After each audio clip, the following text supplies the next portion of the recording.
안녕하세요. 오늘은 3월 14일 토요일입니다. 오늘 매일 성경 말씀은 요한복음 12장 34절에서 43절까지입니다. 먼저 말씀을 봉독해 드리겠습니다. 이에 무리가 대답하되 우리는 율법에서 그리스도가 영원히 계신다 함을 들었거늘 너는 어찌하여 인자가 들려야 하리라 하느냐? 이 인자는 누구냐? 예수께서 이르시되 아직 잠시 동안 빛이 너희 중에 있으니 빛이 있을 동안에 다녀 어둠에 붙잡히지 않게 하라. 어둠에 다니는 자는 그 가는 곳을 알지 못하느니라. 너희에게 아직 빛이 있을 동안에 빛을 믿으라. 그리하면 빛의 아들이 되리라. 예수께서 이 말씀을 하시고 그들을 떠나 가서 숨으시니라. 이렇게 많은 표적을 그들 앞에서 행하셨으나 그를 믿지 아니하니 이는 선지자 이사야의 말씀을 이루려 하심이라. 이르되 주여 우리에게서 들은 바를 누가 믿었으며 주의 팔이 누구에게 나타났나이까 하였더라. 그들이 능히 믿지 못한 것은 이 때문이니 곧 이사야가 다시 일렀으되 그들의 눈을 멀게 하시고 그들의 마음을 완고하게 하셨으니 이는 그들로 하여금 눈으로 보고 마음으로 깨닫고 돌이켜 내게 고침을 받지 못하게 하려 함이라 하였음이더라. 이사야가 이렇게 말한 것은 주의 영광을 보고 주를 가리켜 말한 것이라.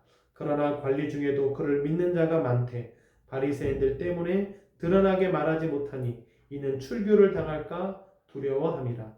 그들은 사람의 영광을 하나님의 영광보다 더 사랑하였더라. 아멘. 자, 오늘 말씀에서요, 많은 표적을 행했지만 그를 믿지 않았다, 이런 말씀이 있어요. 많은 표적, 가나안 혼인잔치에서 물이 포도주가 되게 하고 베데스다 연못에서 38년 된 병자를 고치고 직접 찾아가지도 않으셨지만 왕의 신하의 아들의 병을 고치고 오병이어 기적을 통해서 많은 사람을 먹이시고 날 때부터 맹인된 사람을 실로암 연못에 가서 씻으라 하시면서 뜨게 하시고 많은 표적을 행했지만 믿지 아니했다. 그러면 왜 믿지 않았는가? 오늘 말씀에서 이사야의 말씀을 인용하고 있습니다. 40절에요. 그들의 눈을 멀게 하시고 그들의 마음을 완고하게 하셨으니 이는 그들로 하여금 눈으로 보고 마음으로 깨닫고 돌이켜 내게 고침을 받지 못하게 하려 함이라. 아니, 깨닫게 하고 돌이키게 하셔야 되는 거 아니에요? 하나님께서 그렇게 하지 못하게 했다고 하는 겁니다. 조금 이해가 안 되죠. 아들을 보내신 분이 왜 그들로 하여금 눈을 멀게 하고 마음을 완고하게 합니까? 이것은요, 이사야 6장 9절, 10절에 있는 말씀을 인용한 말씀이에요. 이 말씀에서 왜 하나님께서 그렇게 하셨는가 그 이유가 있습니다.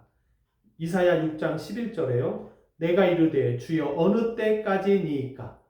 이사야가 묻는 겁니다. 하였더니 주께서 대답하시되 성읍들은 황폐하여 주민이 없으며 가옥들에는 사람이 없고 이 토지는 황폐하게 되며 하나님께서 다 지금 작정해 놓고 계세요. 성읍들이 황폐되고 사람이 없고 토지가 황폐하게 되는 것을 작정하고 계십니다. 여호와께서 사람들을 멀리 옮기셔서 이 땅 가운데 황폐한 곳이 많을 때까지니라. 황폐한 곳이 많을 때까지, 사람을 옮겨 놓을 때까지, 이게 남유다가 바벨론에 의해서 멸망을 당합니다. 포로가 되어 끌려갈 때까지 이들을 그냥 내버려 두신다는 거예요. 이게 하나님의 계획입니다. 마치 이스라엘 백성들을 출애굽할 때 바로의 마음을 하나님이 완고하게 하셨던 것처럼 하나님께서 그렇게 하신다는 겁니다. 조금 왜 그렇게 하실까? 이사야는 이렇게 말합니다. 주의 영광을 보고 주를 가리켜 말한 것이라. 이렇게 하는 것이 하나님께 영광이 된다는 거예요. 하나님의 계획, 하나님의 섭리가 있는 겁니다. 우리가 잘 이해하지 못하지만요. 여기서 바라는 마음이 있어요. 지금은 깨닫고 돌이키지 않지만 하나님께서 방관하시지만 내버려 두시지만 나중에 이들이 깨달으면 더 많은 회개를 하게 되겠죠. 지금은 예수님께서 빛으로 오셔서 그 빛을 받아들이지 않고 있지만 자기 땅에 오셔도 자기 백성이 영접하지 않지만 나중에 죽고 부활하시면 더 크게 은혜를 받고 제가 잘못했습니다, 제가 예수님을 죽였습니다 하면서 어찌할꼬 하는 회개가 더 많아질 수도 있을 겁니다. 방관해 둔 것이 회개로 갈 수도 있고요. 또 그냥 두신 것이 모든 역사를 주관하시는 분이 하나님이라고 하는 것을 드러내는 것도 되겠죠.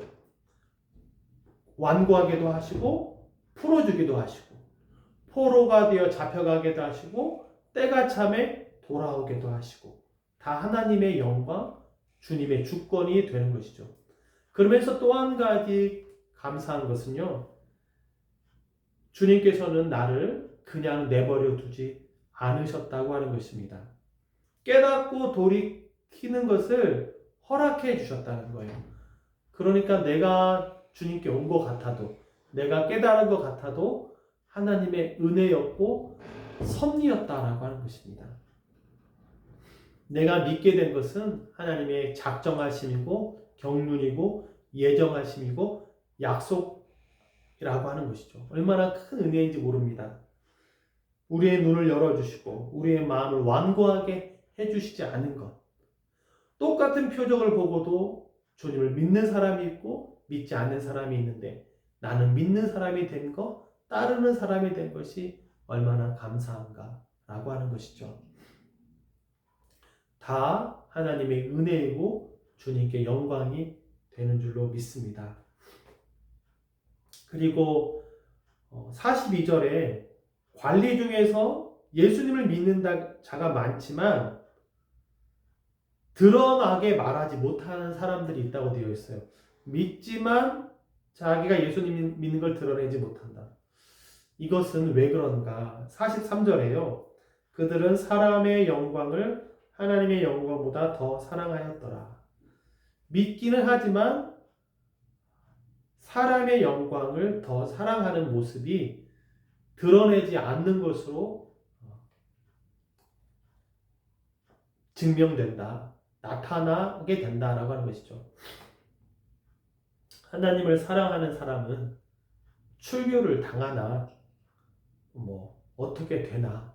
예수님은 하나님을 사랑하셔서 십자가를 지신 거예요. 자기 뜻대로 하지 않고 아버지의 뜻대로 한 것입니다. 우리도 하나님을 사랑하여서 염려하는 것보다도 하나님이 크신 줄로 믿습니다. 하나님께서 합력하여 선을 이루실 것입니다. 죽음이 있지만 부활이 있습니다. 죽음과 부활은 같이 가는 거예요. 바리새인들 때문에 출교를 당할까봐 드러내지 못했습니까? 하나님을 사랑하여 드러내면 하나님께서 책임지시고 하나님 만나는 그러한 경험을 하게 될 것입니다. 아직은 부족하지만 이 사람들이 아직은 드러나게 말하지 못하지만 예수님의 죽음과 부활을 통해서 이들은 더 큰 믿음을 갖게 될 것이라고 생각합니다. 우리 중에도 그렇게 더 큰 믿음으로 나아가는, 더 많이 사랑하지 못했는데 이제부터라도 더 사랑해야겠다라고 하는 방향으로 나아가게 되시길 주님의 이름으로 축원드립니다. 기도하겠습니다. 예수님, 하나님을 사랑하는 마음이 우리 마음 가운데 가득하기를 원합니다. 두려워하는 것이 아니라, 사람이나 환경이 아니라 주님을 사랑하기에 주님의 뜻을 이 땅 가운데 이루어가는 우리가 되기 원합니다. 예수님은 하나님을 사랑하사 십자가까지 지셨습니다. 우리도 주님을 사랑하여 그러한 마음으로 내게 주어진 그 사명을 잘 감당케 하여 주시옵소서. 우리의 마음을 완고하게 하지 않으시고 우리를 내버려 두지 않으시고 우리로 하여금 눈뜨게 하시고 깨닫게 하여 주셔서 감사합니다. 빛 대신 주님을 끝까지 따라가는 우리가 되기 원합니다. 성령님 도와주시옵소서. 이 모든 말씀 예수님의 이름으로 기도했습니다. 아멘.